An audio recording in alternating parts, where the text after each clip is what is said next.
Baik, kepada moderator, terima kasih Mbak Diana. Suara saya bisa terdengar ya? Bisa. Oke, alhamdulillah. Baik, semuanya Assalamualaikum warahmatullahi wabarakatuh. Waalaikumsalam. Yang saya hormati, Bisa, Pak. Ya, oke. Yang saya hormati pertama Pak Ahmad Syarifuddin, MPDI ya, selaku eh, founder dan CEO dari Analog Teacher Learning, dan juga pemateri senior-senior saya, Pak Robin, Bu Fatih Inayatur Rahmah, dan juga segenap panitia ya, admin, ada Mas Ahmad Mujadkar dan sebagainya, dan terutama yang saya hormati adalah peserta webinar pada siang sore hari ini. Semoga masih tetap semangat ya semuanya. Oke, baik, saya akan langsung saja akan share screen saya. Oke, saya akan share screen. Sudah terlihat?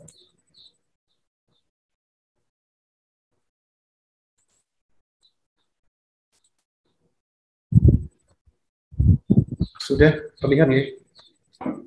Baik, di situ saya mengambil tema ya, upaya guru dalam membangun suasana merdeka belajar di madrasah atau sekolah. Jadi sebenarnya saya juga seorang praktisi pendidikan karena saya juga sampai saat ini saya masih mengajar di Madrasah Ibtidaiyah DMI di Yogyakarta, dan juga diamanai sebagai kepala madrasahnya. Dan tema ini juga mungkin masih juga karena kita juga sedang dalam suasana ini ya, November, 10 November itu hari pahlawan ya, dimana para pahlawan itu juga memiliki semangat ya untuk memerdekakan negara kita. Maka kita pun sebagai pendidik ya, praktisi pendidikan, kita juga haruslah memiliki semangat ya untuk merdeka belajar ya. Karena apa?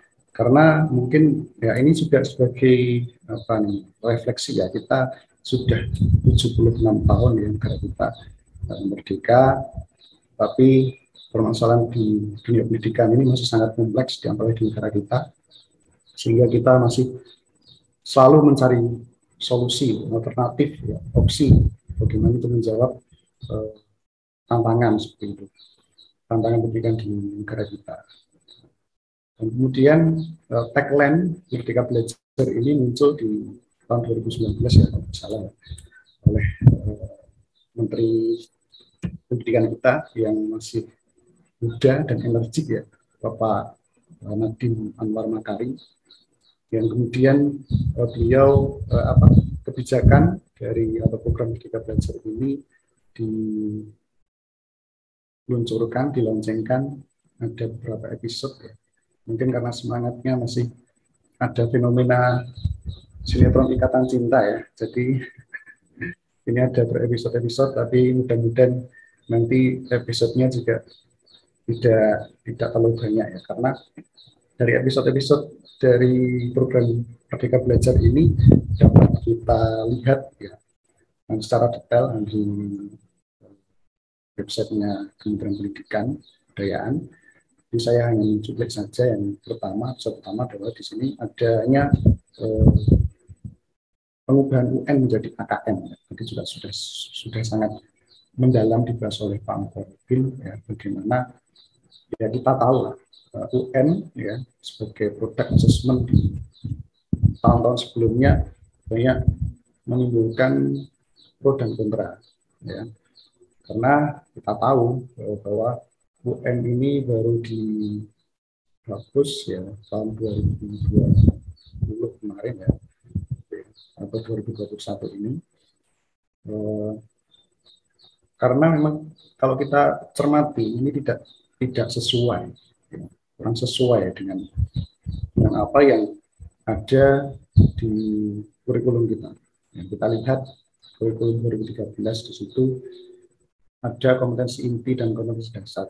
Di situ mengangkat ada 4 kompetensi inti. Yang pertama adalah sikap spiritual, kemudian sikap sosial, pengetahuan, dan kemudian keterampilan. Nah, menurut saya ini UN ini tidak atau belum sesuai ya untuk dijadikan sebagai instrumen asesmen nasional ya, untuk apalagi ketika dijadikan sebagai indikator ya, utama untuk menentukan kelulusan dari peserta didik. Dan sudah kita sudah apa namanya kita sudah tahu juga banyak korban ya secara psikologis saya peserta didik kita di UN ini sampai stres, kemudian ada yang sampai bahkan mengakhiri hidupnya karena mungkin malu karena dia tidak lulus UN ya. Nah, ini menjadi perhatian Bapak Menteri yang sekarang, kemudian ada gebrakan bagaimana UN ini kemudian dihapus dan sekarang diganti dengan KKN. Walaupun juga KKN ini tentunya karena ini masih transisi, tentunya kita juga masih memerlukan penyesuaian adaptif ya, adaptasi terkait dengan kebijakan. Kemudian di episode pertama ini memang banyak sekali, ada beberapa item. Pertama terkait dengan penyederhanaan RPP atau administrasi guru yang selama ini dianggap terlalu membebani guru. Ya saya juga merasa seperti itu karena saya juga seorang guru di madrasah. Bagaimana banyak sekali administrasi yang harus kita siapkan, kami siapkan sebagai seorang pendidik. Ya memang itu penting, perencanaan itu memang penting. Tapi kadang kita kemudian lupa bahwa tugas yang paling penting adalah kita mengajar, ya, mendidik, kemudian membimbing peserta didik kita. Dan karena kita harus mengurus administrasi, sehingga kita mengesampingkan tugas kita yang utama, tupoksi kita yang utama sebagai seorang pendidik. Kemudian ada yang sistem zonasi ya, dalam PPDB. Kemudian di episode kedua, ya, kurikulum Merdeka ya, Merdeka Belajar Kampus Merdeka. Ini juga sedang banyak dibahas oleh kampus-kampus yang ada di Indonesia ini, bagaimana memberikan kesempatan bagi mahasiswanya untuk belajar atau untuk kuliah di luar prodi. Karena itu juga akan memberikan pengalaman secara nyata, karena ketika di tingkat mahasiswa, di tingkat perguruan tinggi itu tentunya harus lebih ditekankan juga pada bagaimana realitas di lapangan seperti itu. Jadi tidak hanya lewat PPL KKN, tetapi juga memang harus ada sebenarnya perkuliahan itu juga bisa saja didesain dengan memberikan banyak pengalaman di lapangan, tetapi yang terjadi apa? Karena belum ada legal formalnya, belum ada kebijakan yang membuat atau meyakinkan dari perguruan tinggi, sehingga perguruan tinggi atau mungkin kampus-kampus ya tidak semuanya, tapi kebanyakan mayoritas itu pembelajaran ya hanya di lingkup kampus seperti itu. Kemudian mekanisme penyaluran BOS ya, di sini di episode yang ketiga, bahwa BOS ini kan penyalurannya sangat, kalau yang kemarin itu memang sangat rumit ya, harus melalui Kemenak Amil, kantor wilayah, kemudian sampai ke kabupaten, sampai ke madrasah. Nah, sekarang ini kita dibantu dengan adanya Merdeka Program Merdeka Belajar ini, jadi mekanisme penyaluran BOS ini langsung ke rekening madrasah. Walaupun juga penyaluran itu masih ada kendala, yaitu waktu yang tidak tepat, waktu yang kurang tepat. Itu jadi mungkin jadi tetapi sebenarnya di sini sudah ada langsung memang ini sudah kami rasakan yang ada di Jogja, mungkin yang di provinsi lain bagaimana nanti bisa share.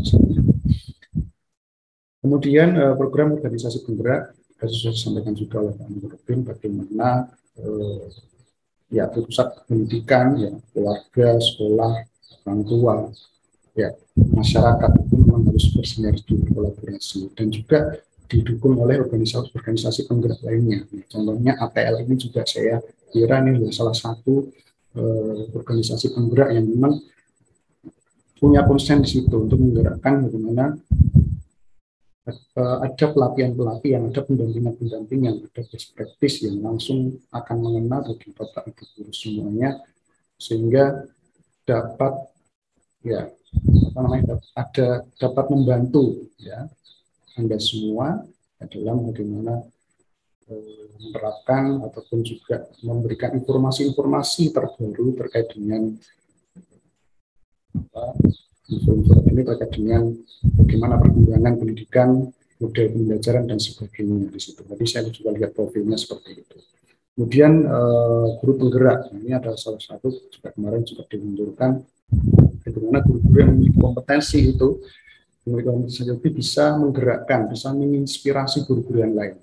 Ya, tadi juga disampaikan bahwa ada kelompok kerja guru yang itu sebenarnya bisa menjadi wadah untuk saling bertukar informasi, saling kemudian menguatkan satu sama lain, kemudian misalkan dengan forum group discussion ya, di situ bisa ada pembahasan-pembahasan hal-hal yang baru, kemudian bisa langsung dipraktekkan di sini. Nah ini menjadi juga opsi-opsi yang dilaksanakan oleh Pak Nadiem melalui program Merdeka Belajar ini. Ini masih banyak lagi ya. Ini akan saya bahas mungkin yang langsung mengenal untuk madrasah. Di sini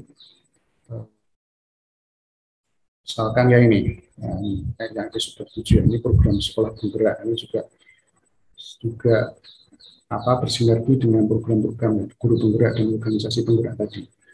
Ya, di mana ini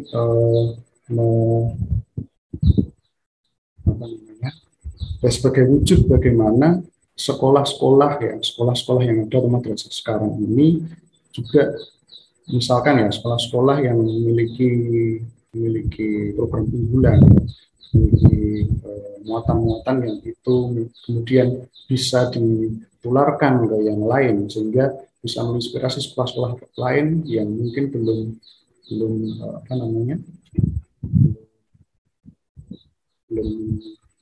maksimal ya dalam memberdayakan sumber daya yang ada di madrasahnya. Nah, itu bisa dijadikan role model bagaimana.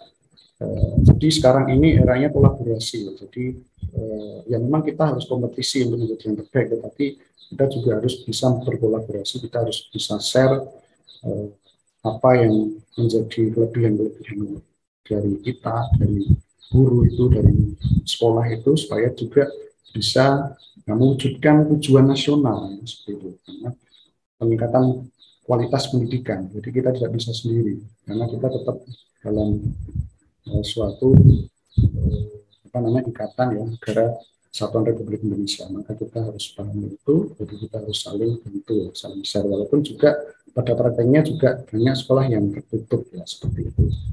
Tapi saya kira untuk era saat ini, untuk apalagi di era globalisasi ini, kita bisa mengakses banyak sekali ya untuk sumber yang bisa kita jadikan sebagai acuan ya bagaimana kita membuat program-program yang menarik dan juga berkualitas ya, meningkatkan sekolah dan madrasah kita. Nah, kenapa kita perlu merdeka? Nah, ini mungkin yang bagi yang perlu saja, karena mungkin karena juga di Jogja di daerah kami itu juga memang tidak semuanya bisa menerima perubahan, karena ketika perubahan itu ada ataupun ada kebijakan baru, itu pasti kan ada masa transisi, dan masa transisi itu tidak mudah. Bagaimana kita melakukan penyesuaian, kita memahami kebijakan yang baru seperti apa. Kemudian ya mungkin orang-orang yang tidak mau berubah itulah yang kemudian apatis ya dengan adanya program Merdeka Belajar ini. Sebenarnya Merdeka Belajar ini penting karena selama ini praktek-praktek yang ada di dalam madrasah atau sekolah itu banyak, ataupun ya memang banyak ya yang masih membelenggu bagaimana kreativitas guru itu muncul, kreativitas siswa itu muncul, sehingga perlu adanya gerakan Merdeka Belajar. Oke, di sini yang menjadi alasan mengapa perlunya Merdeka Belajar adalah karena keseragaman yang telah mengalahkan keberagaman sebagai prinsip dasar demokrasi.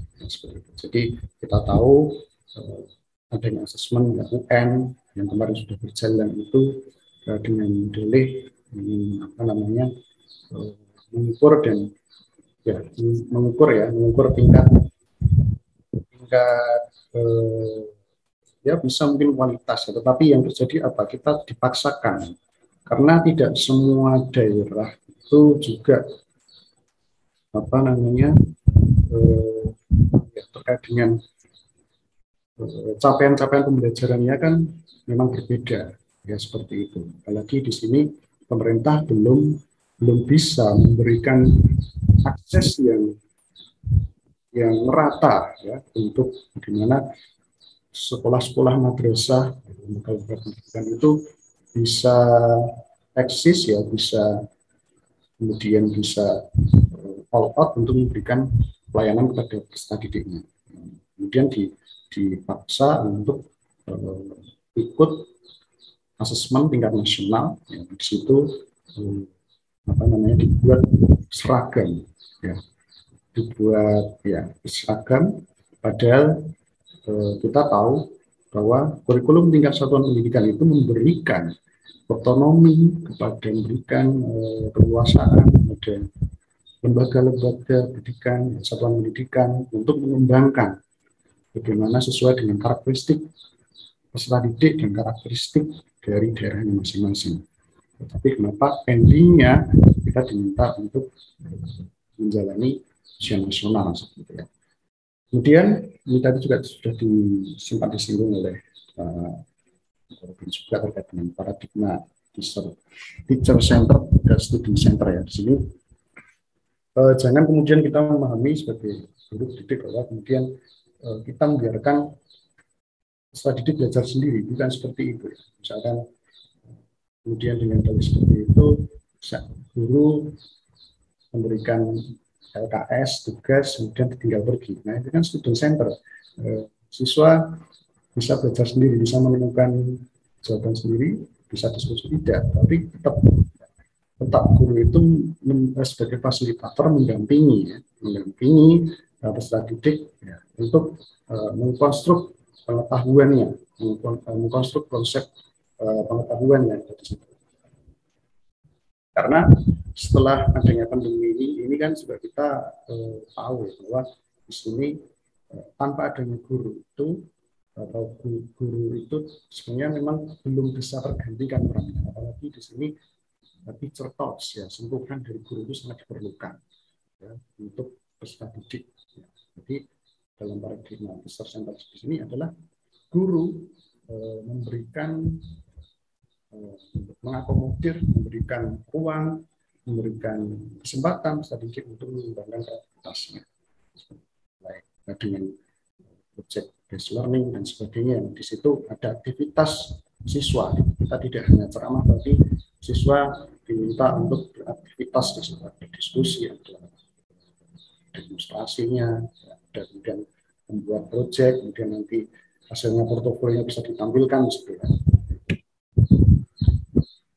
Kemudian mengapa juga kita perlu merdeka belajar, karena suasana pembelajaran yang humanis yang menyenangkan akan memberikan kenyamanan belajar, dan dengan kenyamanan belajar itu nanti siswa akan ya mudah menerima pelajaran ya, dan pembelajaran itu akan bermakna. Nah, jadi ketika kita mungkin ya sering atau mungkin ya ini kadang saya dengan teman-teman guru saya itu di madrasah itu sering gimana Bapak Ibu guru pembelajaran anak-anak ketika saya suruh mewawancarakan gimana anak-anak pembelajaran hari ini seperti itu.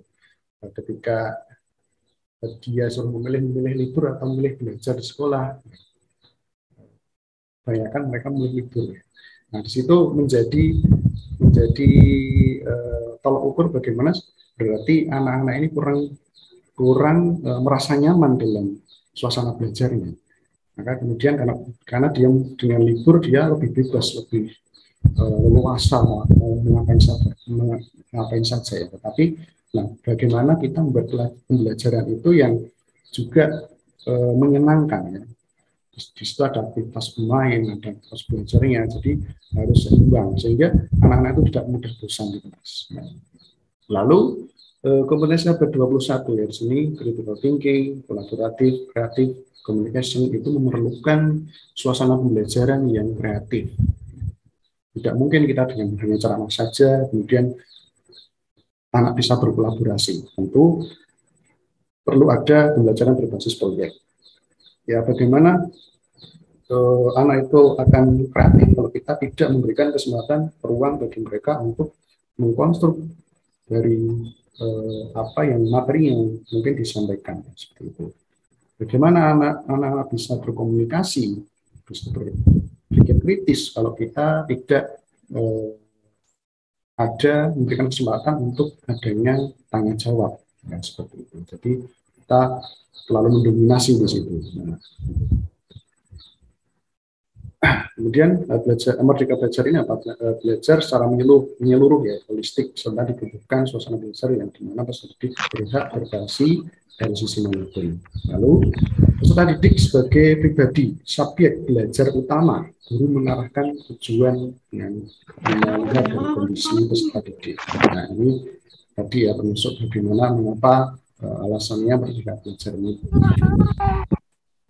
Guru menggunakan berbagai macam metode dan pendekatan yang sesuai dengan karakteristik peserta didik. Jadi di sini memang guru dituntut untuk ya kreatif ya, kreatif, visualisasikan, kita harus banyak membaca, kita harus banyak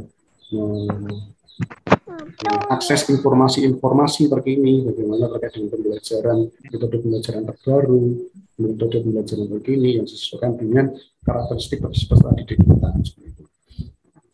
Merdeka belajar tidak menyusahkan guru, peserta didik, dan orang tua. Ya, guru harus berani menerapkan merdeka belajar. Ada quotes ya dari Ganjar Pranowo bahwa pendidikan adalah untuk memerdekakan lahiriah dan batinnya. Seperti itu. Jadi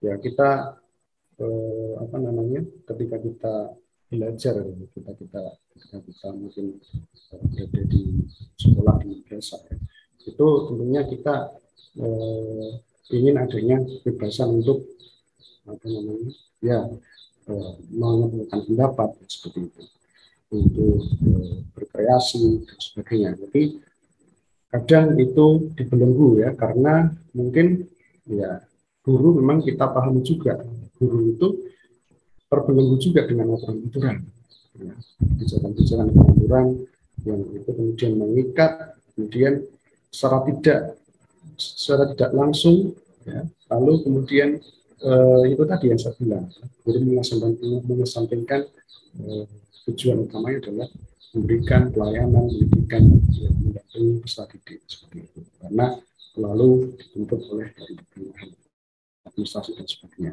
Kemudian dari Albert Einstein, pendidikan itu merupakan bagaimana melatih anak-anak kita untuk berpikir ya, bukan sekedar memberikan pengetahuan atau informasi. Ini penting sekali, dan ini masih sangat relevan ya di sekarang ini, karena kadang kita selalu saja memberikan materi tanpa kita mengajak bagaimana kita menemukan jawaban ataupun kita mengkonstruk pengetahuan dari materi yang kita sampaikan. Implementasinya bagaimana? Pertama ya, ini ada multiple intelligence, tadi juga disampaikan bahwa untuk mencapai kesuksesan itu tidak hanya diperlukan oleh IQ ya, intelligence quotient, tetapi memang diperlukan juga soft skill yang lain, dan ini kita harus akui. Ini multiple intelligence itu juga sudah disampaikan juga oleh teorinya Gardner ya, dan ini juga diadopsi oleh Pak Munif Khatib yang pada tahun 2009 ada bukunya yaitu Sekolahnya Manusia, dan kemudian muncul Gurunya Manusia. Di sana sekolah madrasah yang memberikan peluang bagi ya, jadi inputnya itu tidak hanya dilihat dari IQ-nya, tetapi dia memiliki keahlian apa, dia memiliki keterampilan apa, bisa dikembangkan. Ya, dari berbagai macam keahlian itu nanti akan muncul, bisa kita bisa wujudkan jadi prestasi yang bermacam-macam, tidak hanya di akademik tapi juga di non akademik. Kemudian sekolah ramah anak dan sebagainya. Ini juga sebenarnya untuk Merdeka Belajar ini sebenarnya sudah terlihat ya, sudah terlihat sebelum tagline ataupun program ini muncul. Tapi mungkin belum secara serentak karena ya belum ada legal formalnya dan mungkin juga kesadaran untuk pentingnya Merdeka Belajar ini juga belum muncul. Kemudian yang kedua menetapkan tujuan belajar sesuai kebutuhan, minat, dan aspirasinya, bukan karena didikte hal lain. Itu juga perlu. Lalu menentukan prioritas ya, cara dan ritme belajar ya, termasuk beradaptasi dengan cara baru yang lebih efektif. Ya. Kemudian melakukan evaluasi diri untuk menentukan mana tujuan dan cara belajar yang sudah efektif dan mana yang perlu diperbaiki. Nah, ini kelemahan kita juga di lembaga pendidikan itu jarang melakukan evaluasi. Ya. Nah, evaluasi ini penting untuk apa ya, mendeteksi, mengidentifikasi apa saja yang menjadi kekurangan kita, ya, yang menjadi apa ya kekurangan dan mungkin juga kelebihan kita, sehingga ketika kita akan membuat program yang akan datang itu bisa berdasarkan fakta dari hasil evaluasi tahun sebelumnya sebagai pijakan bahwa misalkan program ini sangat mendukung untuk proses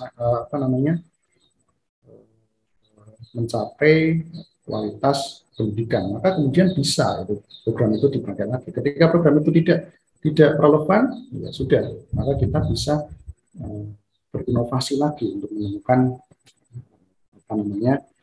cara-cara baru yang seperti itu. Nah, kemudian ini adalah upaya guru. Sebenarnya banyak sekali upaya, banyak cara. Tapi dan apalagi Bapak Ibu guru, saya yakin sudah melakukannya.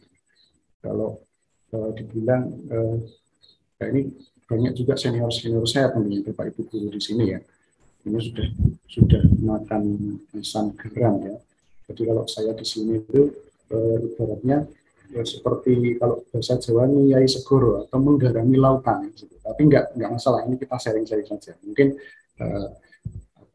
bisa kita ambil lah yang mungkin yang belum sempat ada dapat, nah, di sini mungkin nanti bisa kita menjadikan opsi ya, masukan bagi Bapak Ibu guru. Oke, yang pertama kita harus guru itu harus open minded ya dan positive thinking di sini ya.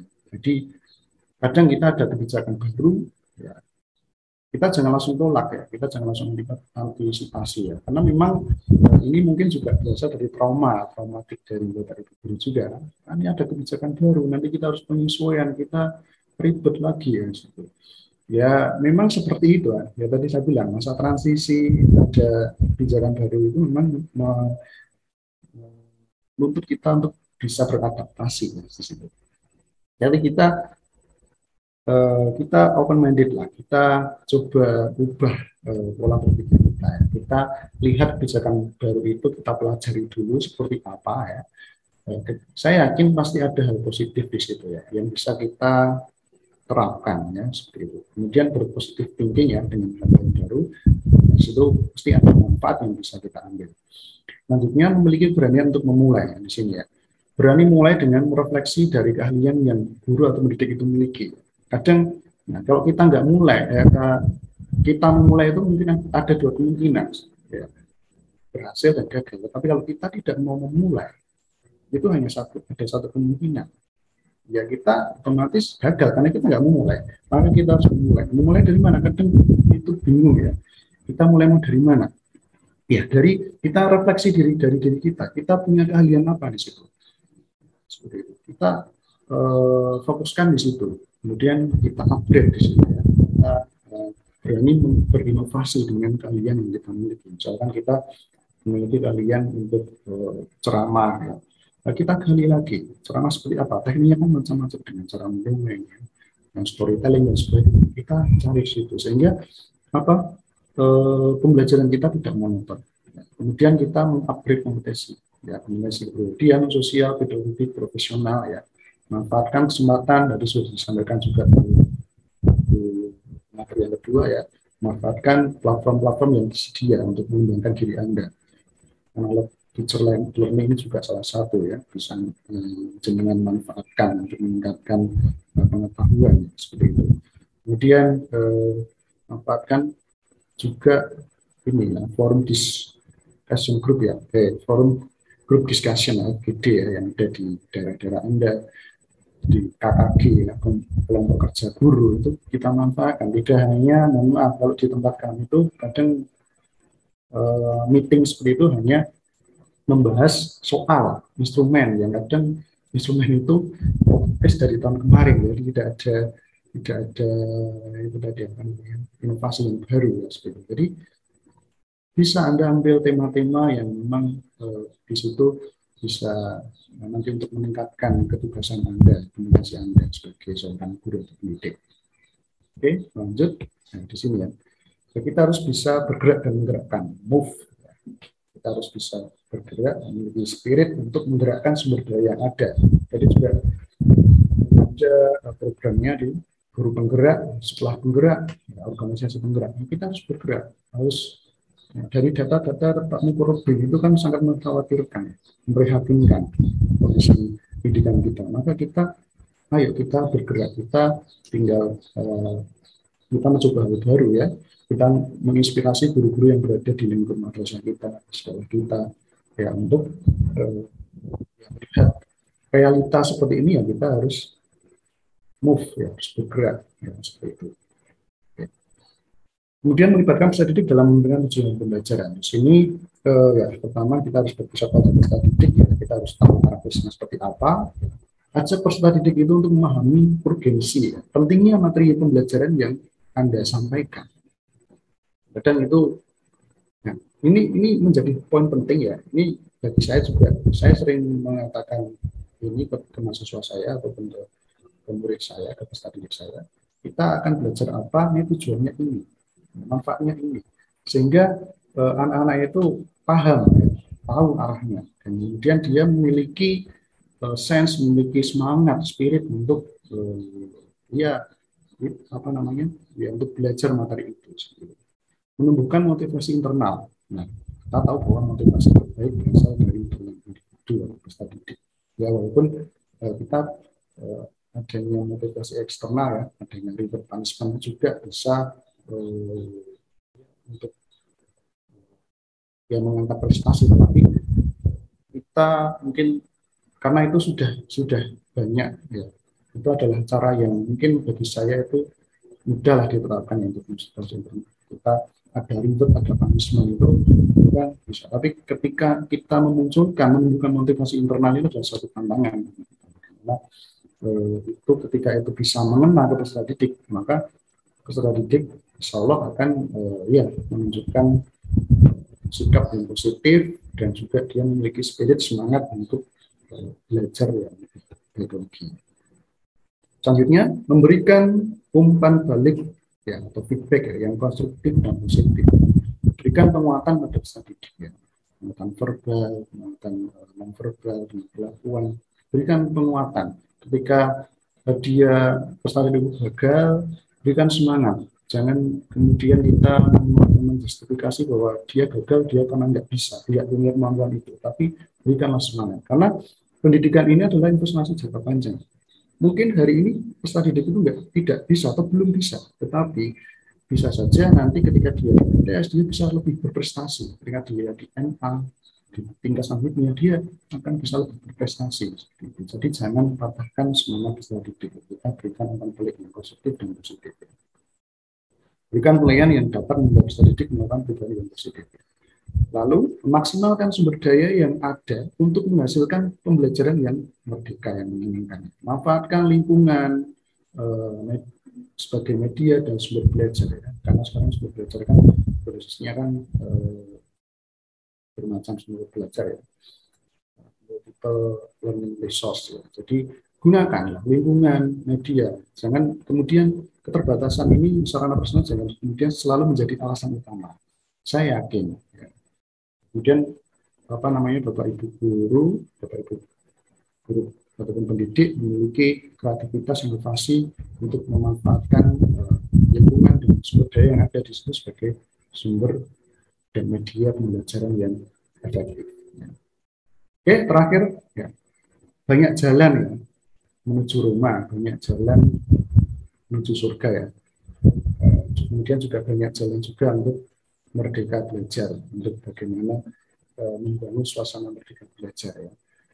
Ini hanya beberapa saja, ini hanya opsi ya. Ini tidak kemudian harus kita lakukan secara ekstrim, tidak, tetapi perlahan ya.